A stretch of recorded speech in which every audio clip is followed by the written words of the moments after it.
Hi, I'm Janella. I was recently diagnosed with autism and ADHD at the age of 29 in December of 2022. I'm currently 30 in 2023. I wanted to talk today about my process and my experience realizing and kind of starting when I was looking into being autistic and kind of how getting a diagnosis has affected me before the whole assessment. So if you're interested to hear my story and just kind of to get another perspective and another experience on autism and how it affects late diagnosed people, especially um, an Asian woman, please stick around. Okay, so if you're still with me, thank you so much for joining me today.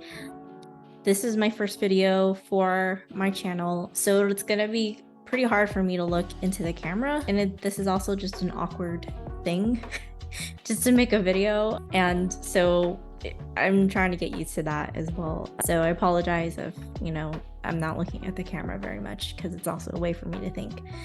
So I wanted to start with when I got diagnosed. I got diagnosed last year and I received the actual diagnosis from my psychiatrist in December. When I got diagnosed, it was I wouldn't say easy because it's not easy for most people, but I was very fortunate enough that once I got health insurance and very good health insurance, I was lucky enough with my health insurance to be able to find a psychiatrist who would give me an assessment, especially during the time where it was after the pandemic and things were still hard to access. As far as when I realized I was autistic, that is a more complicated story, I guess. I didn't fully think I was autistic until maybe like a year or so ago. I first started thinking about autism and looking into it more when one of my friends' girlfriend, after they had broken up and everything, she posted and she told everybody that, she got an official diagnosis for autism. Because of my understanding of what autism was, I thought that, maybe she's just saying that, or maybe that's not correct, because she didn't really demonstrate the very specific things that I thought were autistic, but, she had the diagnosis. Anyways, that in a weird way made me think, because, I knew her and somehow she had the diagnosis. I started thinking, well, if she's autistic, I honestly think I'm more autistic than she is, as a joke, but then I started to look into it more. So a couple years after that initial realization or interest in autism, a few years passed and I had started to realize that I was drawn near to a lot of characters in television. So things like Community with Abed and then also the show called Atypical and all these other television shows or movies. If they ever mentioned a character who was autistic, I would really want to watch it because I was really interested to know more about it and just kind of how they portrayed autistic characters and maybe what that looked like. I found myself like really relating to these characters, and especially so once I saw Love on the Spectrum. And I know there's a lot of controversy around that show and how it demonstrates and illustrates autistic people, but honestly, like for me, I really enjoy that show, despite a lot of criticism. It was the first show or first like media that demonstrated that autism is a spectrum, that it's really varies from person to person. And there were a lot of characters, or not characters, I'm sorry, but there were a lot of people in that show who were dating in that show that, made me really rethink what autism was, and also characters that are people that I really related to and how they experience life. And that's when I started to really look and research autism. And luckily, within the last few years that I did, there was a wealth of information online, and so much more information about autism in women. Once I was looking into autism, and I was very, very sure that I was autistic, and I was telling my husband and people close to me and my parents, and kind of just saying that, I'm pretty sure I think I'm autistic. No one really believed it. And they all kind of, because we all had our own very stereotypical view of autism. So no one believed me. And I try to, as much as I try to give them all this research and information that kind of pointed to the similarities or to the traits that I demonstrated, they didn't, they didn't really believe that it fit me, or they would question, why do I want to be autistic? Why do I want to have a label to who I am? I'm normal, right? Even though many times throughout my life, my parents have compared me or have said like why I couldn't be like somebody else or why I couldn't act a certain way. So I pursued a diagnosis also mostly for myself. Like I wanted it to be a way to kind of officially tell people, yeah, I was right. I know myself and I am clearly autistic, but also just I think personally for myself, like knowing that yes, this is all the things I'm feeling, all the things I have researched, the autism is what explains it.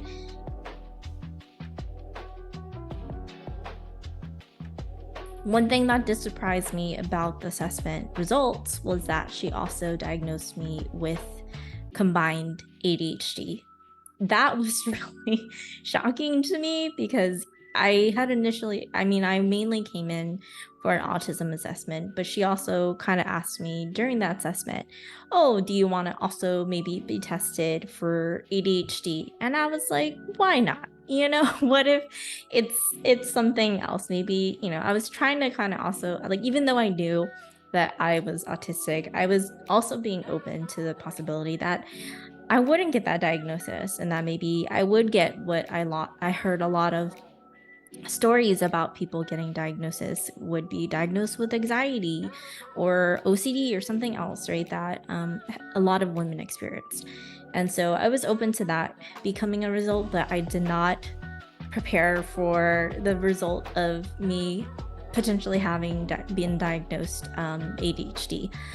That result I'm still trying to come around to as well. I do definitely see the aspects of ADHD, especially the hyperfixations, the hyperfocus. But I guess the reason why I'm not very fully accepting it that I might have ADHD is that it just doesn't affect me as much as I think, or that I know a lot of other people in my life or a lot of other people that I've seen online have with ADHD and the struggles that they go with.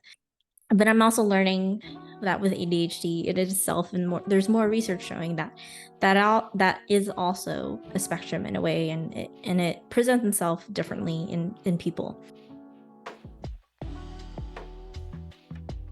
So before I got my diagnosis and before the assessment, I had been feeling, and this is very typical with a lot of autistic women, that I was really, really different from everybody. And I know maybe like everybody feels like they're different at some point, but I just had continuous experiences with people and especially social relationships that kept pointing out that something was wrong with me or that I was doing something wrong. I was just really tired of not knowing why something was wrong. Ever since I was a child, I don't know if I would really say I hated social interactions, but I really didn't enjoy them. I was very, very quiet, painfully shy, but now I know it's because of the autism. Even meeting like family members or family members that I just hadn't met before, I would just start crying when my parents would tell me that I needed to say hi or anything. I would just get so overwhelmed that I would start crying. And I didn't stop doing that until maybe my teen years. But in my teen years, it presented differently. I didn't cry, I just didn't talk.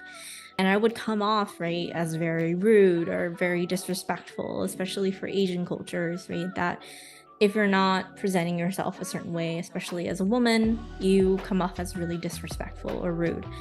And that's kind of how I was labeled or said to be in my family. As far as outside of my family, I honestly had some awareness that I was different, but I would say like kind of a peculiar or very different upbringing than I think most kids, because I was brought up in a very private Christian school from kindergarten all the way to 8th grade, before I had to graduate and go into high school. So for me, my upbringing for school-wise was probably very accommodating for my autism, because I literally grew up with the same exact people from when I was a child to like 3 years old, all the way until 8th grade. But even then, during those times, I had realized that I was different than my peers. People thought I was a bully because I really like to follow structure and I really like to follow rules. And so anytime any of the kids were out of line or they didn't follow the rules, I would tell on them. And yeah, for kids, I would think, that's a very indication that you're probably a bully. I was also very outspoken because I didn't have a filter, or maybe I just didn't socially know, what to say. And so if a kid was doing something that I thought was dumb, I would say they were dumb. And yes, looking back, I totally understand how that was mean and how I was perceived as a bully. And definitely one day the kids had enough of that and told me I was mean, and I got isolated from everybody else. And a lot of the times I still, looking back, like I don't really know why I was isolated. A lot of the times it was the girls who isolated me. Because I probably said something that came off really wrong or that sounded really mean, that I wasn't trying to say mean, and they would just not, let me into their friend group for a bit. And after I would, talk to somebody and understand why, then they would accept me back into the group. But I do remember that happening a lot and being isolated for whatever reason, and always trying to have to apologize for something that I didn't understand why was wrong, but gradually I grew to understand, and just apologize because I wanted to be accepted. I wanted to have friends. High school was really hard for me. Because of that upbringing that I had in a private Christian school where everybody was the same. The people I saw every day was the same. I didn't have to make new friends, really. Jumping into high school, and when nobody from my private school went to that same high school, I was absolutely alone. I had no idea how to make friends, and I was alone for the majority of my freshman year. I had experienced very severe depression to the point where I also started to realize more that I didn't understand how to make friends, because when I would call, my childhood best friend and see how she was doing in high school, and kind of thinking to myself, I'm probably not the only one who's having trouble making friends, because we all grew up in the same environment, right? So I'm sure maybe we're not alone in that. But no, it seemed like I was the only one having problems, and everybody was making friends, and I then also was kind of losing the friends I had from childhood because we didn't go to the same school. They were experiencing things I had no idea how to react to, and a lot of the times when I would talk to my childhood friends, I didn't know what to say, and I would literally say that. I would say, I don't know what you want me to say. I really experienced a part in my life where I really didn't understand myself. I didn't understand how the world worked. I was very aware that I was different, and I didn't know what was going on. Luckily, like, I met up with some kind dudes who in my freshman year were really kind and accepted me, and brought me into their friend group. I had a lot of experiences where guys were the ones who were kind of really helping me to feel socially more accepted versus my experiences with girls. It was much harder to interact and to socially be accepted by girls. And that was like a consistent thing, especially trying to maintain female friendships, is that there's an expectation with not every woman, but I think a lot of my experience with women is that you have to consistently check in and you have to want to talk about stuff, even the stuff to me that doesn't seem really interesting. Or for me, a lot of the things or reasons why I'm not really drawn to having female connections is because I've experienced a lot of times where there's just so much drama that I just don't want to be a part of or don't care about.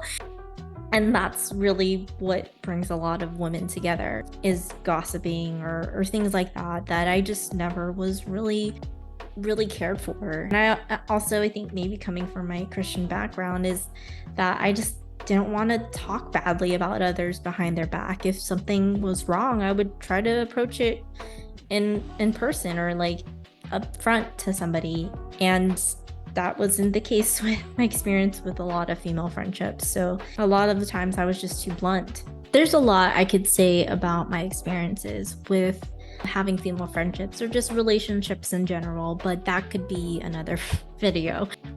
I wanted to end this video by talking about the purpose of kind of what I want this channel to be, as well as kind of the videos and things I'd hope to create in the future.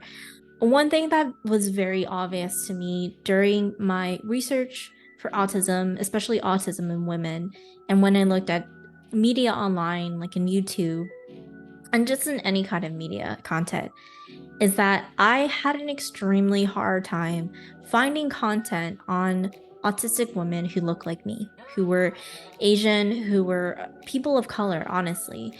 It's not wrong or right necessarily, right, that the people who are speaking out more against, the stereotypical view of autism, where it's white and male and straight, are white autistic women who are highly verbal and have more lower support needs.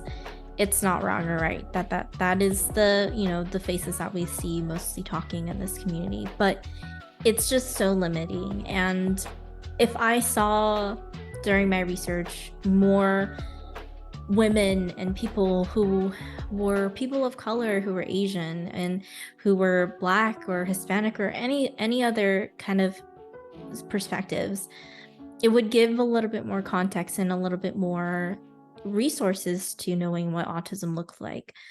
It also would get encouragement maybe to other minority communities, especially Asian communities who have a lot more stigma against mental health, to maybe look into resources and not try to have such a cultural stigma against pursuing diagnosis and pursuing information. I think it's important, representation we always say is important in media, and even more so when it comes to different disabilities and neurodiversity. And that's why am calling my channel Diversity in Neurodiversity, is because I want to see more representation of different kinds of higher support needs, lower support needs, people of color, and autism, ADHD, and other communities that aren't really given a platform or voice to speaking.